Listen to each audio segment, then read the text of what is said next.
God wants you rich? Examining the Prosperity Gospel. Welcome to Truthfully Yours. The Prosperity Gospel is a popular teaching that says God wants all believers to be wealthy and healthy. But is this really what the Bible teaches? Today we're exploring the theological and ethical implications of the Prosperity Gospel. Ang Prosperity Gospel, na kilala rin bilang Health and Wealth Gospel, ay isang sistema ng paniniwala na nagtuturo na ginagantimpalaan ng Diyos ang pananampalataya sa mga material na pagpapala. Madalas itong kasama ang number 1, positive confession. Hinikayat ang mga mananampalataya na magsalita ng mga positibong pagpapatibay upang makaakit ng kayamanan at kalusugan. Number 2, seed faith. Hinihikayat ang mga mananampalataya na magbigay ng malaki sa mga ministeryo na naniniwala na pararamihin ng Diyos ang kanilang pagbibigay. Number 3, the law of attraction. Tinuturuan ang mga mananampalataya na ang kanilang mga iniisip at paniniwala ay maaaring makaakit ng kayamanan at tagumpay. Factual claim. Ang prosperity gospel ay partikular na popular sa ilang bahagi ng mundo at binatikos ng maraming teologo at Kristiyanong leader. Maaari itong maging kaakit-akit dahil nangangako ito ng madaling mga sagot at material na gantimpala. Ngunit nagtataas din ito ng mga seryosong tanong.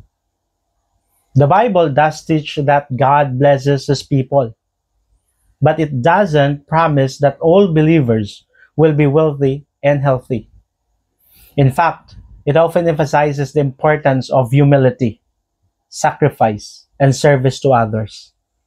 Matthew 6:19-20 says, "Do not lay up for yourselves treasures on earth, where moth and rust destroy, and where thieves break in and steal, but lay up for yourselves treasures in heaven, where neither moth nor rust destroys, and where thieves do not break in and steal." Jesus warns us against focusing on earthly treasures and encourages us to prioritize heavenly treasures. Luke 6:20 says, "And he lifted up his eyes on his disciples and said, 'Blessed are you who are poor, for yours is the kingdom of God.'" Jesus blesses the poor, suggesting that material wealth is not necessarily a sign of God's favor. The Apostle Paul warned against the love of money in 1 Timothy 6:10 and encouraged believers to be content with what they have. Philippians 4:11-13. Ang prosperity gospel ay may ilang mga etikal na implikasyon. Una, maaari nitong pagsamantalahan ang mga mahihinang tao.